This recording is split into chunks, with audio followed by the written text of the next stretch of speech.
Kan kalimatnya begini, selama jiwa masih merasa layak menuntut segalanya, maka ia belum sepenuhnya menyerah pada Tuhan. Ini kan bukti bahwa hati belum bisa menerima kenyataan.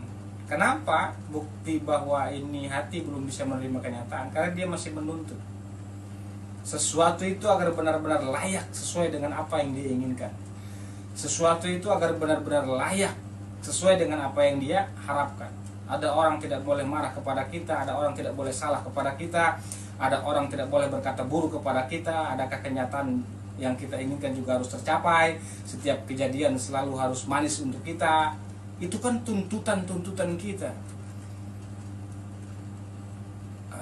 Ini masalah terbesar di dalam diri.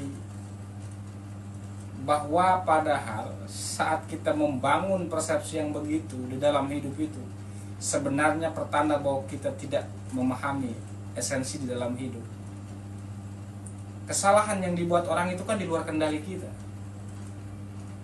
ya kan? Bahkan mungkin di luar kendali dirinya, karena al-af'al kulluha minallah, seluruh af'al itu asalnya kan dari Allah,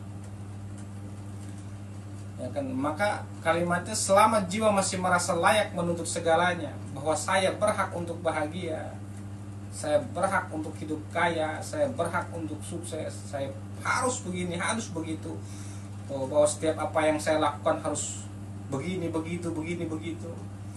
Akhirnya kita terjebak pada alam cita-cita yang pada akhirnya akan mengecewakan kita. Betul bahwa setiap orang berharap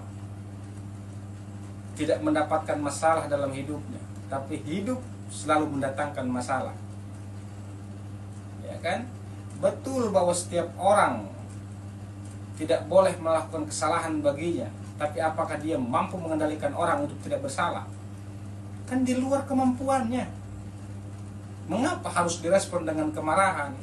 Mengapa kita tidak bisa menerima itu semua? Ya kan, selama jiwa masih merasa layak menuntut segalanya, maka ia belum sepenuhnya menyerah pada Tuhan. Dia belum bisa melihat bahwa semesta ini dikendalikan Allah. Dia masih terjebak pada alam sebab akibat. Dia masih terjebak pada persepsi yang dikuasai oleh syahwat dan hawa nafsunya. Bahkan dikuasai oleh keinginan-keinginannya. Seperti semuanya harus berlangsung baik, semuanya harus berlangsung seperti sesuai dengan apa yang kita inginkan, ya kan? Nah, jiwa yang semacam ini justru ia lebih rela memilih hidup dalam ilusi keinginan. Dia menjadi budak hawa nafsunya. Dia lebih rela dikuasai oleh keinginan-keinginannya yang menuntut dunia berlaku seperti maunya. Dia menuntut setiap keadaan itu agar sesuai dengan apa yang dia mau. Kalau dia datang ke kelas, maka seisi kelas harus menghormatinya. Kalau datang dia harus ke sebuah tempat, maka sebuah tempat harus menyapanya. Saat dia tidak disapa oleh seseorang atau oleh siapapun, merasa marah dirinya, ya kan? Dia masih menuntut itu.